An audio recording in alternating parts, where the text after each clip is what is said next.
ஞானப்பழ போட்டி. கதைப்படி ஒருமுறை நாரத முனிவர் சிவபெருமான் மற்றும் பார்வதி தேவியிடம் ஞானப்பழம் ஒன்றை கொண்டு வந்தார். அந்த பழத்தை யாருக்கு கொடுப்பது என்று சிவன் மற்றும் பார்வதி குழப்பத்தில் இருந்தனர். அப்போது ஒரு பந்தயம் வைத்தனர். உலகத்தை யார் முதலில் சுற்றி வருகிறார்களோ அவர்களுக்கே இந்த பழம் என்று அறிவித்தார்கள். முருகன் தன் மயில் வாகனத்தில் ஏறி உடனடியாக உலகத்தை சுற்றி வர புறப்பட்டார்.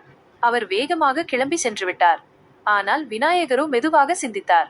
தன் தந்தையான சிவபெருமானையும் தாயான பார்வதி தேவியையும் உலகம் என்று உணர்ந்தார். அவர்களை 3 முறை சுற்றி வந்து நீங்கள்தானே எனக்கு உலகம் என்று கூறினார். விநாயகரின் இந்த செயலைக் கண்டு வியந்த சிவன் பார்வதி இருவரும் அவருக்கு ஞானப்பழத்தை வழங்கினார்கள். உலகத்தை சுற்றி வந்த முருகன் திரும்பி வந்து பழம் தன் அண்ணனுக்கு வழங்கப்பட்டதைக் கண்டு கோபமடைந்தார். கோபத்தால் அவர் பழனிமலைக்கு சென்று துறவறம் பூண்டார். முருகன் கோபமாகச் சென்றாலும் விநாயகர் தன் தம்பியின் மீது எப்போதும் அன்பு கொண்டிருந்தார்.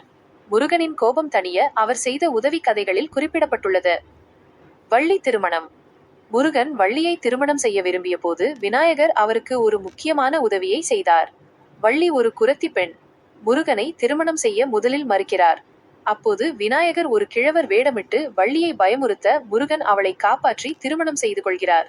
இந்த சம்பவத்தை அடிப்படையாக கொண்டே தமிழ் மரபில் விநாயகர் சகோதர விநாயகர் என்றும் அழைக்கப்படுகிறார். பிரிந்து இருக்கும் சகோதரர்கள் விநாயகரை வணங்கினால் ஒற்றுமை ஏற்படும் என்ற நம்பிக்கையும் உள்ளது.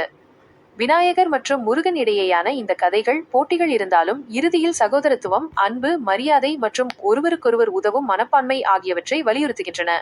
இது இருவருக்கும் இடையே உள்ள ஆழமான பந்தத்தை எடுத்துரைக்கிறது. இந்த ஸ்டோரி உங்களுக்கு பிடிச்சிருந்துச்சுன்னா நம்ம சேனலை தொடர்ந்து ஃபாலோ பண்ணி, லைக் பண்ணி, ஷேர் பண்ணி, கமெண்ட் பண்ணிக்கோங்க. சப்ஸ்கிரைப் பண்ணி வச்சுக்கோங்க கைஸ். தேங்க்யூ.